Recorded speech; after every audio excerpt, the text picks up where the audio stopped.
kami tidak menstatuskanmu Muhammad alaihim terhadap mereka hafizan sebagai pengurus,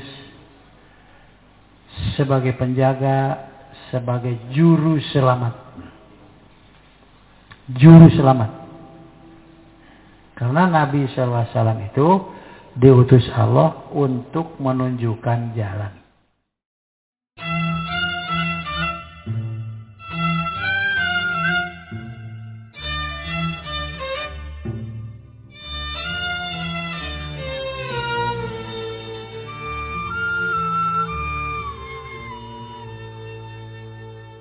Walau sya'allahu ma asyraku, dan kalau Allah menghendaki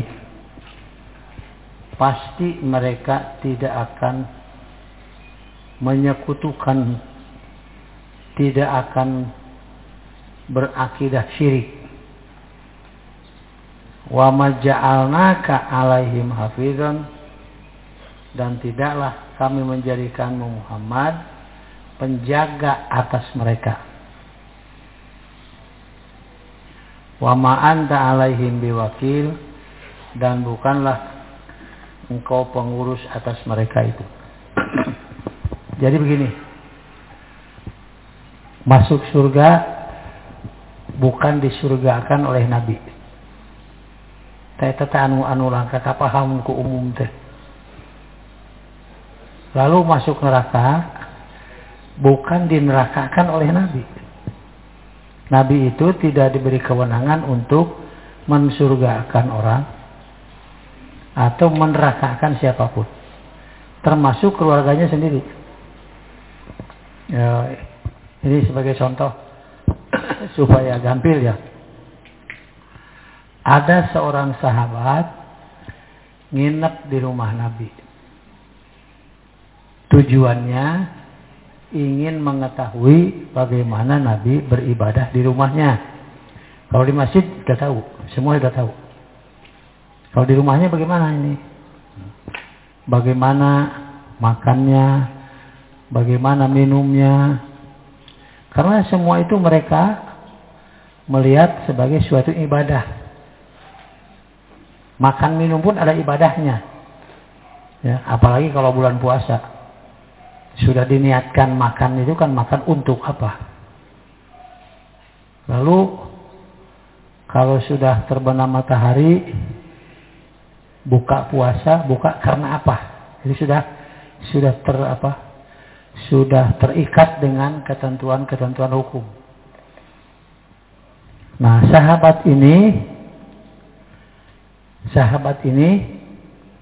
menyediakan air untuk Nabi berwudu, menyediakan kepentingan Nabi di rumah itu.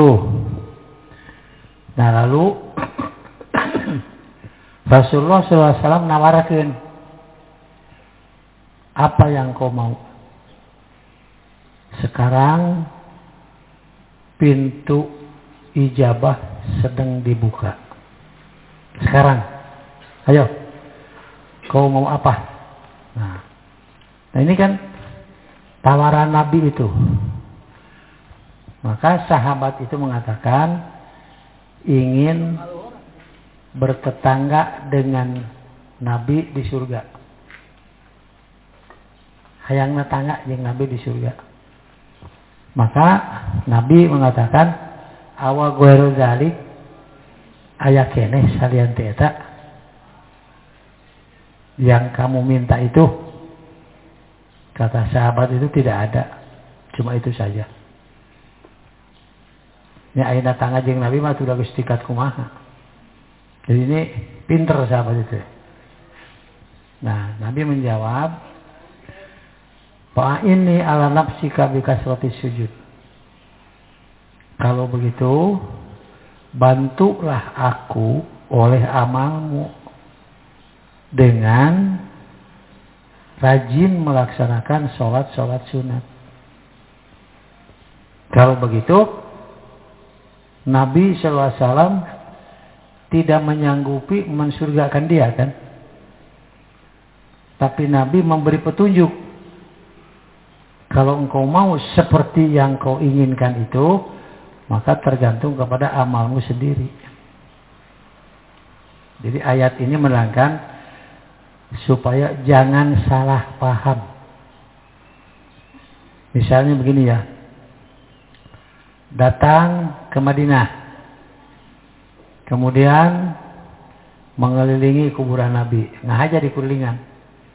Padahal kulingan tidak naon cara namanya. Kulingan kuburan Nabi. Kemudian meminta itu, meminta ini. Padahal itu kan nabinya sendiri sudah di dalam kubur. Nabinya sendiri sudah tidak bisa diminta apapun. Nah, disangkanya baik di waktu hidup apalagi setelah matinya bisa dimohonkan untuk minta itu, minta ini. Tak iya ukur di beberes saya. Teh anu teh syirik teh teh begitu teh. Seolah-olah mendudukkan Nabi, menstatuskan Nabi Muhammad memiliki kelebihan dibanding dengan yang lain. Padahal ayat ini mengatakan wa ma ja'alnaka 'alaihim hafizan. Kalau mereka syirik, tentu Allah akan mengazab mereka dan Nabi tidak bisa menyelamatkan. Tidak bisa. Yang menyelamatkan itu adalah amal mereka sendiri. Jadi bahasanya wa ma ja'alnaka 'alaihim hafizan. Ini ke tingkat Nabi. Tingkat Nabi, apalagi kalau tingkat sahabat. Misalnya Abu Bakar, Umar, Utsman, Ali dan sahabat-sahabat lain itu tidak bisa diminta apapun, apalagi setelah mereka meninggal. Karena itu memperindah kuburan-kuburan biasanya itu akan mengundang pikiran manusia untuk menghormati lebih. Bukan sekedar menghormati kuburannya, tetapi menghormati apa yang ada di dalam kuburan itu. Malah bulan puasa sekarang sudah mulai kuburan itu dibersihkan. Kemarin saya dengar ya, sudah mengeluarkan dana khusus ke pegawai-pegawai bikin mersihan kuburan. Anu asalna wajukut, rala gitu, bersihan. Lantaran menjelang bulan Ramadan. Nanti menjelang Idul Fitri. Seolah-olah merupakan satu amal soleh. Merupakan kanyaah. Kanu geus maot ku cara memperbagus kuburannya itu. Kita aya we di kuburan teh nu dagang cai aya, nu dagang menyan aya, nu dagang peuteui aya, nu dagang pinang. Jadi kuburan teh di kuburan jadi pasar itu. Kalau penasaran boleh lihat di Gumuruh belah kidul. Ngaliwat ke hese pinuh. Oh, pun dagang. Ada yang nangis-nangis, ada yang baca Yasin, ada yang bolak-balik baca Fatihah. Ayah yang dagang pinang, ayah yang dagang leput, macam-macam. Kalau begitu, maka sudah beralih. Jadi sudah bukan doa lagi, tetapi sudah menjadi kiriman-kiriman bacaan. Lucunya kalau si bacaan itu dibaca sendiri, ini malah muruhkeun bacaan gini. Buat tamat, buat henteu tamat sana kita panjang atau Yasin deh. Nah, dibaca, dikasih uang sekian, tujuannya agar pahala daripada bacaan itu dikirimkan kepada yang sudah ada di dalam kubur. Seolah-olah kiriman itu langsung ke dalam tanah. Ini yang apa? Hese meberes nanti deh. Ngan lamun ku urang diomongkeun sok nyararekan teh. Ngarambek. Karasaan teh dicareknya saya eta salahna teh. Perasaan teh dicareknya dicarek kumalah hubungan kanu geus mau teh geus asa kumaha mah gitu. Karena itu jangankan para sahabat, para ulama, sampai pada para wali dan seterusnya, mereka aya karuhun dan sebagainya, itu semua tidak ada kemampuan apapun karena Nabi sendiri wa ma ja'alnaka alaihim hafidun. Kami tidak menstatuskanmu Muhammad alaihim terhadap mereka itu hafidun, artinya penjaga, penyelamat. Nah, anu pikiran gitu itu teh aya di Nasrani. Ayana teh. Karena itu anu mupus dosa pan eta. Setor sekian, ngaku berbuat dosa ini bayar sekian, bebas ke sana. Jadi ditanggung sanu nanggung teh. Nu nanggung nanti anu narima duitna teh. Jadi beuki loba anu nebus, beuki gede tanggunganna. Nah, karena itu uang ini tentu uang yang berkaitan dengan haram karena melanggar akidah. Wa ma ja'alnaka 'alaihim hafizun. Kami tidak menstatuskanmu Muhammad alaihim terhadap mereka hafizun sebagai pengurus, sebagai penjaga, sebagai juru selamat. Juru selamat. Karena Nabi SAW itu diutus Allah untuk menunjukkan jalan. Kalau mau ke surga, jalannya ini. Tak. Kalau kamu mau ke surga, nah ini jalannya. Yang tidak ditunjukkan oleh Nabi, itu bukan jalan ke surga. Bukan. Jalan ke mana? Ya, di situ tidak diterangkan. Wa ma anta alaihim biwakil. Jadi duanya. Satu, wa ma ja'alnaka alaihim hafizun. Penjaga, penanggung jawab, gitu, penyelamat. Wa ma anta alaihim biwakil. Dan bukanlah engkau pengurus atas mereka. Duanya.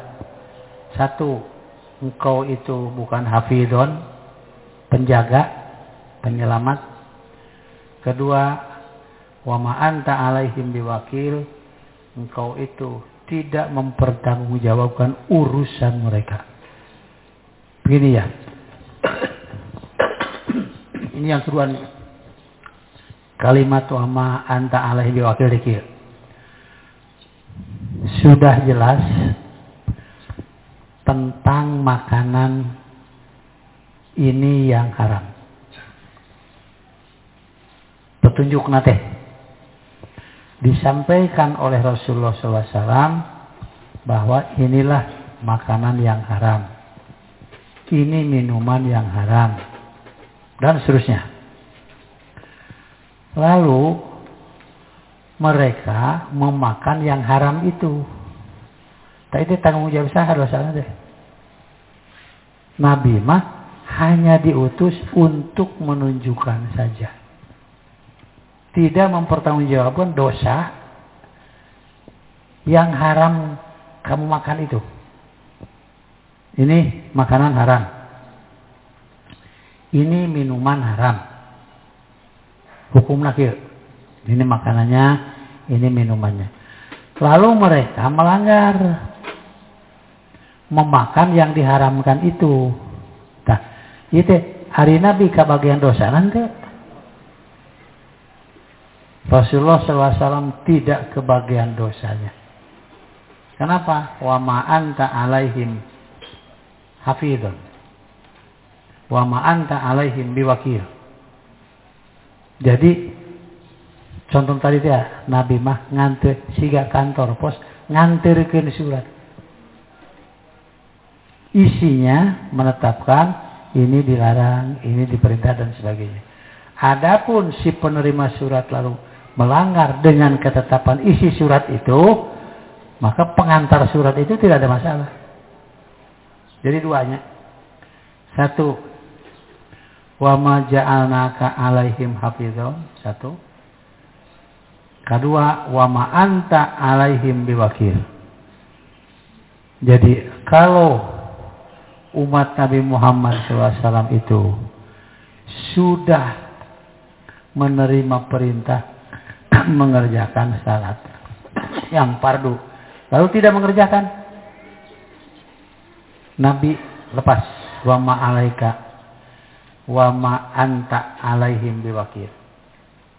Dosa meninggalkan salat itu bukan tanggung jawab Nabi. Seperti pahala seorang melaksanakan amal soleh itu bukan pahala dari Nabi. Duanya aja. Satu, wa ma ja'alnaka alaihim hafizon, sebagai penjaga. Wa ma anta alaihim biwakil, sebagai pengurus. Bukan penjaga dan bukan pengurus kamu. Tapi Nabi diutus untuk menyampaikan undang-undang, aturan.